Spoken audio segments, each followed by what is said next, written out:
Bonjour à tous, je suis heureuse de vous retrouver sur TV Land, votre web télévision locale.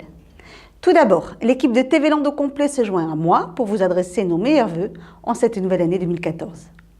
Au sommaire du journal de ce mardi 7 janvier, cérémonie des vœux à Saubion, inauguration du pôle enfance-famille de Dax, lancement de la 4G à Dax et pour finir, pièce de théâtre à Saubion.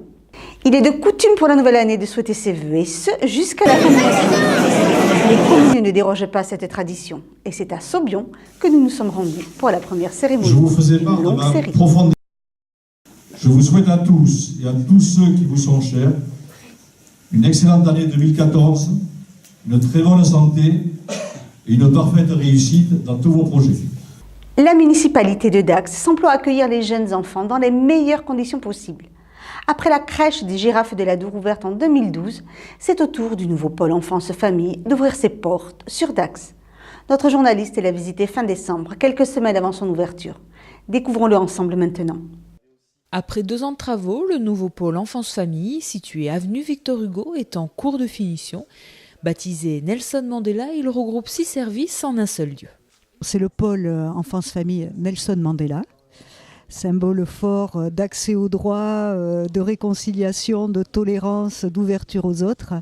C'est un pôle qui regroupe 6 services publics, 2 crèches, rez-de-chaussée, premier étage, 2 crèches de 60 et 40 places, un guichet unique d'accès aux services petite enfance. Ça n'existait pas jusqu'à présent et parfois c'était un peu le parcours du combattant pour les parents pour une inscription en crèche, voire avoir des réponses en termes de garde de petite enfance. Donc un lieu unique réponse petite enfance sur ce site. Le réseau assistante maternelle intercommunale qui permettra de regrouper 2 fois par semaine les assistantes maternelles, les enfants et de bénéficier aussi d'espaces mis à disposition dans ce pôle, mais aussi d'utiliser la ludothèque puisque le 4e lieu essentiel dans ce pôle, c'est l'ouverture d'une ludothèque qui n'existait pas jusqu'à présent. Ludothèque ouverte à tous avec la possibilité de jouer sur place, mais aussi d'emprunter des jeux. Le dernier service dans ce pôle enfance-famille Nelson Mandela, c'est l'installation du service famille du centre social, culturel et municipal, un vrai lieu de centralité pour l'enfance, pour la petite enfance, pour les familles, en plein cœur de ville. À 2 pas de la mairie, le pôle enfance-famille Nelson Mandela s'étend sur une surface de plus de 2600 m², avec jardin et terrasse dans un bâtiment des années 60 entièrement réhabilité.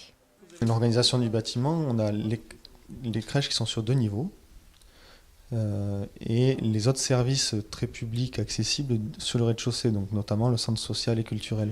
Donc ça occupait déjà l'essentiel du bâtiment.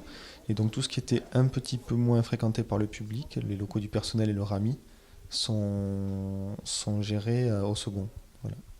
C'était par ordre de priorité dans l'accessibilité par rapport au public. Le pôle enfance-famille Nelson Mandela a ouvert ses portes hier et a accueilli ses premiers utilisateurs. Après Mont-de-Marsan, la 4G d'Orange est arrivée à Dax en fin d'année comme un cadeau de Noël. Cette nouvelle technologie était attendue avec impatience par tous les possesseurs de smartphones et tablettes équipés pour la recevoir. Si vous souhaitez en savoir plus sur son fonctionnement et sa mise en place, rendez-vous dans le journal du 13 décembre. Madame Audi, directrice Orange Sud-Ouest, vous donne toutes les réponses.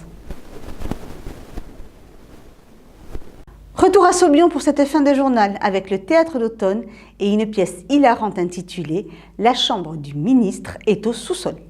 Un moment de plaisir que nous vous offrons pour bien débuter cette nouvelle année.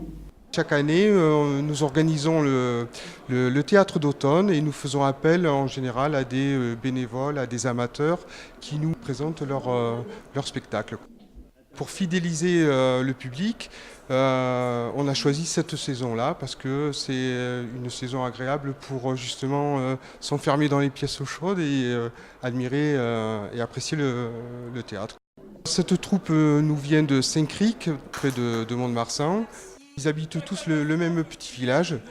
Ils ne sont jamais venus jouer sur la côte et donc ils voulaient rencontrer le public du littoral. Et donc moi, en tant qu'organisateur, j'aurais proposé de venir ici à Saubion.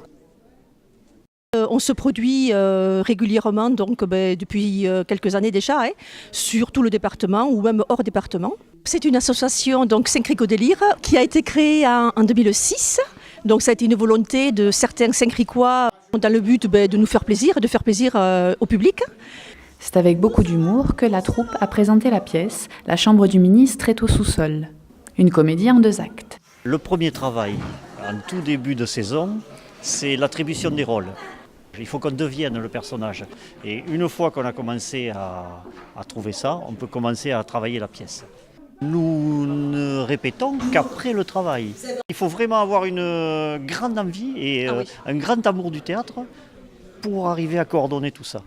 Vous regardez comme ça, vous devez être le docteur. Ah oui, t'as raison Maurice, même à mon ami, tu vois, c'est un spécialiste de la gazelle celui-là.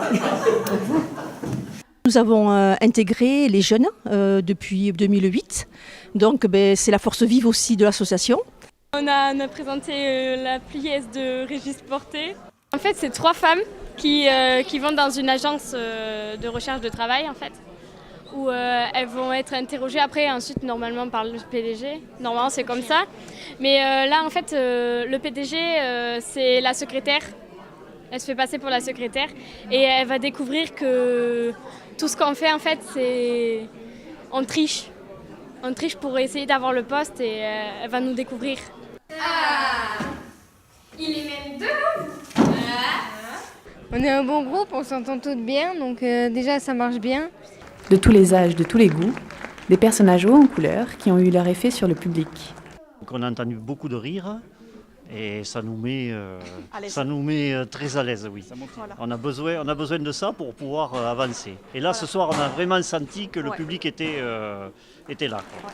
Alors, on aimerait bien revenir.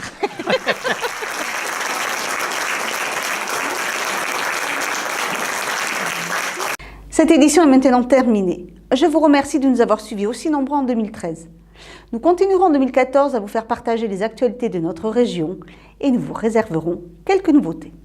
Je vous souhaite de passer une bonne semaine et vous donne rendez-vous vendredi 10 pour un prochain journal de TV Land, votre web télévision locale.